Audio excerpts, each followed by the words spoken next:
আজ আর অন্য কিছু না। আজকে তোমাদের সাথে সুজির রেসিপিটা শেয়ার করছি।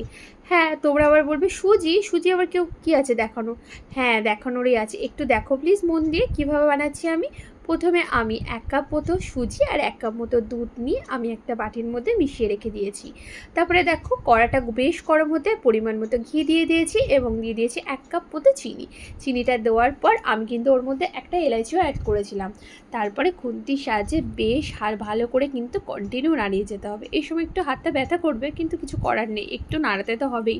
ক্যারামেলাইজ করতে গেলে একটু নাড়তে হবে। তারপর নাড়ানোর পরে দেখবে ঘিটা বেশ ছাড়ো ভাব এসে আসবে।